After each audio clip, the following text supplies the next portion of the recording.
Welcome to daily current affairs. आज 16 जुलाई 2021 है। आज के जितने भी क्वेश्चन बनेंगे सारे क्वेश्चन इस वीडियो में डिस्कस करेंगे। अगर चैनल को सब्सक्राइब नहीं किया तो चैनल को सब्सक्राइब कर लें और बेल आइकन बटन को प्रेस कर लें, जिससे आने वाले वीडियो का नोटिफिकेशन सबसे पहले आपके पास पहुंचे। क्वेश्चन नंबर फर्स्ट, बिजली उत्पादक कंपनी एनटीपीसी ने भारत के सबसे बड़े सौर ऊर्जा पार्क का निर्माण किस राज्य में करेगी? तो इसका डी ऑप्शन राइट होगा, गुजरात राज्य में।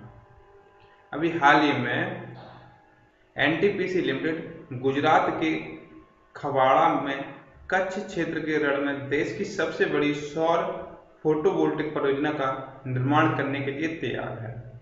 सौर ऊर्जा पार्क की क्षमता 4.75 गीगावाट होगी। अब एनटीपीसी के बारे में जान लेते हैं। एनटीपीसी का पूरा नाम है नेशनल थर्मल पावर कॉरपोरेशन और इसके अध्यक्ष गुरदीप सिंह हैं और इसकी स्थापना 1975 में हुई थी और एनटीपीसी का मुख्यालय नई दिल्ली में स्थित है।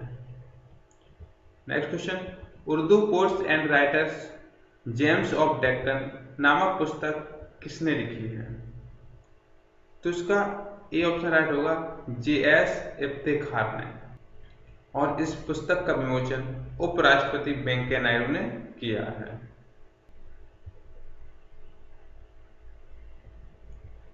नेक्स्ट क्वेश्चन, द ग्रेट बिगलॉन नामक पुस्तक किसने लिखी है? तो इसका सी ऑप्शन राइट होगा, क्रिसिस नाइट ने। द ग्रेट बिगलॉन पुस्तक क्रिसिस नाइट द्वारा चित्रित की गई है। इस किताब में एक शेर और दो बच्चों की कहानी है। नेक्स्ट क्वेश्चन, अभी हाल ही में केंद्रीय मंत्रिमंडल ने किस योजना को अगले 5 वर्षों तक जारी रखने की मंजूरी दे दी है? तो इसका डी ऑप्शन राइट होगा, राष्ट्रीय आयुष मिशन को। अभी हाल ही में प्रधानमंत्री की अध्यक्षता में केंद्रीय मंत्रिमंडल ने केंद्र प्रायोजित योजना राष्ट्रीय आयुष मिशन को अगले 5 वर्षों तक जारी रखने की मंजूरी दी थी। यह योजना 1 अप्रैल 2021 से 31 मार्च 2026 तक लागू की जाएगी। राष्ट्रीय आयुष मिशन पहली बार 15 सितंबर 2014 को लॉन्च किया गया था। आयुष मंत्रालय द्वारा राष्ट्रीय आयुष मिशन को क्रियान्वित किया जा रहा है और वर्तमान में आयुष मंत्री सर्बानंद सोनोवाल हैं। नेक्स्ट क्वेश्चन, लद्दाख ने 2025 तक अपने को ऑर्गेनिक केंद्र शासित प्रदेश बनाने के लिए किस राज्य के साथ समझौता किया है? तो इसका सी ऑप्शन राइट होगा, सिक्किम के साथ। अभी हाल ही में केंद्र शासित प्रदेश लद्दाख ऑर्गेनिक लद्दाख प्रशासन ने Sikkim state organic certification agency के साथ एक समझौता ज्ञापन पर हस्ताक्षर किए। 2025 तक लद्दाख को ऑर्गेनिक में बदलने के उद्देश्य से लद्दाख क्षेत्र में परंपरागत कृषि विकास योजना और मिशन ऑर्गेनिक डेवलपमेंट इनिशिएटिव के कार्यान्वयन के संबंध में लद्दाख और state organic certification agency Sikkim के बीच समझौता हुआ है और इस समझौते का उद्देश्य 2025 तक लद्दाख को एक प्रमाणित ऑर्गेनिक केंद्र शासित प्रदेश बनाना है। अब सिक्किम के बारे में जान लेते हैं। सिक्किम की राजधानी गंगटोक है और गवर्नर गंगा प्रसाद हैं और चीफ मिनिस्टर प्रेम सिंह तमांग हैं। नेक्स्ट क्वेश्चन, आईसीसी की ताजा रैंकिंग में वेस्ट इंडीज की कौन सी महिला क्रिकेटर वनडे में प्रथम रैंकिंग खिलाड़ी बन गई है? तो इसका सी ऑप्शन राइट होगा, स्टेफनी टेलर। और इस पिक में देखो, ये है स्टेफनी टेलर जो मिताली राज को पछाड़कर वनडे में प्रथम रैंकिंग खिलाड़ी बन गई है। अब आईसीसी के बारे में जान लेते हैं। आईसीसी का पूरा नाम है इंटरनेशनल क्रिकेट काउंसिल और इसकी स्थापना 15 जून 1909 को हुई थी और इसका हेडक्वार्टर दुबई, संयुक्त अरब अमीरात में स्थित है और इसके चेयरमैन ग्रेग बार्कले हैं और सीईओ जियोफ एलार्डिस हैं।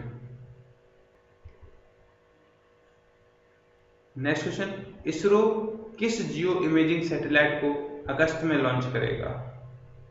तो इसका सी ऑप्शन राइट होगा, GSAT-1 को।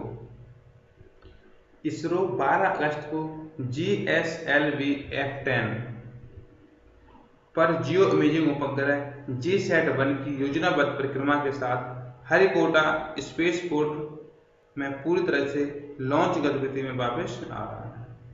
अब इसरो के बारे में जान लेते हैं।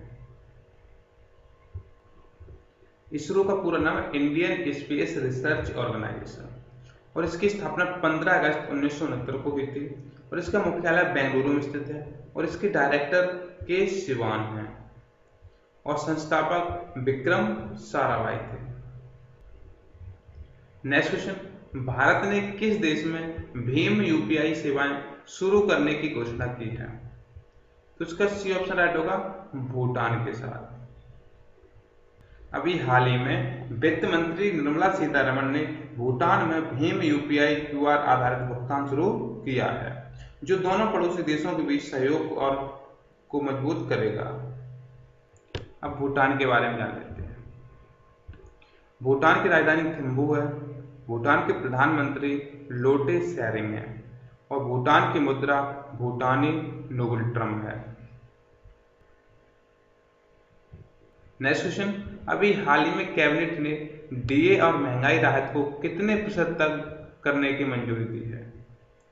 तो इसका सी ऑप्शन राइट होगा, 28%।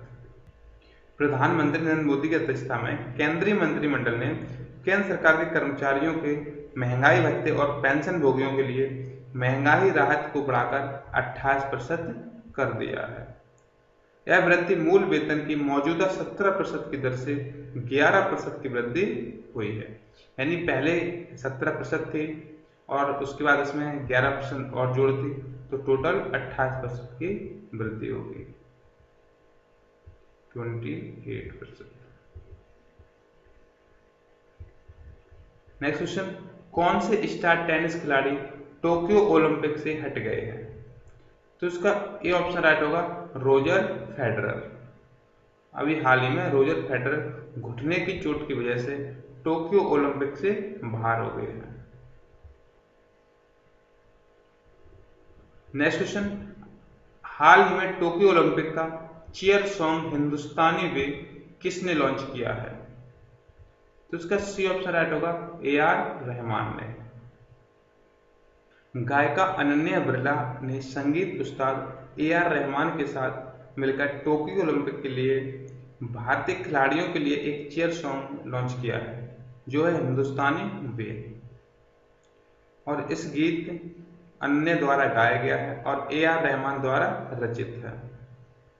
नेक्स्ट क्वेश्चन, अभी हाल ही में किसी राज्यसभा में सदन के नेता के रूप में नियुक्त किया गया है? तो इसका ए ऑप्शन राइट होगा, पीयूष गोयल को। अब राज्यसभा के बारे में जान लेते हैं। राज्यसभा की स्थापना 3 अप्रैल 1952 में हुई थी और ये संविधान के अनुच्छेद 80 में वर्णित है और राज्यसभा संसद का उच्च सदन है जो कभी भंग नहीं होता है। इसमें 1/3 सदस्य हर 2 साल बाद सेवानिवृत्त हो जाते हैं और राज्यसभा में राष्ट्रपति 12 सदस्यों को मनोनीत करता है। इसमें कुल सदस्यों की संख्या 250 है और वर्तमान में राज्यसभा के सदस्यों की संख्या 245 है और अधिकतम संख्या 2 से 52 हो सकती है और राज्यसभा का सभापति भारत का उपराष्ट्रपति होता है। नेक्स्ट क्वेश्चन, किस राज्य में खेलो इंडिया यूथ गेम्स 2022 का आयोजन किया जाएगा? तो इसका सी ऑप्शन राइट होगा, हरियाणा में। हरियाणा में 2022 में खेलो इंडिया यूथ गेम्स का आयोजन होगा। हरियाणा की राज्य सरकार फरवरी 2022 में खेलो इंडिया यूथ गेम्स 2021 का आयोजन करेगी। पहले स्पोर्ट्स शो 21 नवंबर से 5 दिसंबर 2021 तक आयोजित होने वाला था, लेकिन कोविड-19 महामारी के कारण इसे टाल दिया गया। अब हरियाणा के बारे में जान लेते हैं। यह है भारत का मैप और इस मैप में यहाँ पे ये पड़ता है हरियाणा और हरियाणा की राजधानी चंडीगढ़ है और सबसे बड़ा शहर फरीदाबाद है और इसका गठन 1 नवंबर 1966 को हुआ था और ये पंजाब से अलग हुआ था और इसके मुख्यमंत्री मनोहर लाल खट्टर हैं और प्रथम मुख्यमंत्री भगवत दयाल शर्मा थे और राज्यपाल बंडारू दत्तात्रेय हैं और प्रथम राज्यपाल श्री धर्मवीर थे। और सबसे कम लिंग अनुपात राज्य हरियाणा है और सुल्तानपुर अभयारण्य हरियाणा में स्थित है। नेक्स्ट क्वेश्चन, विश्व युवा कौशल दिवस किस तारीख को मनाया जाता है? तो इसका डी ऑप्शन राइट होगा 15 जुलाई को। संयुक्त राष्ट्र हर साल 15 जुलाई को विश्व युवा कौशल दिवस विश्व स्तर पर मनाता है। यह दिन युवा लोगों, तकनीक और व्यावसायिक शिक्षा और प्रशिक्षण संस्थानों को सार्वजनिक और निजी क्षेत्रों के हितधारकों के लिए अवसर के रूप में मनाया जाता है। और विश्व युवा कौशल दिवस 2020 का विषय युवा कौशल पोस्ट महामारी का पुनर्मूल्यांकन है। वीडियो को लाइक करें, शेयर करें और चैनल को सब्सक्राइब कर लें।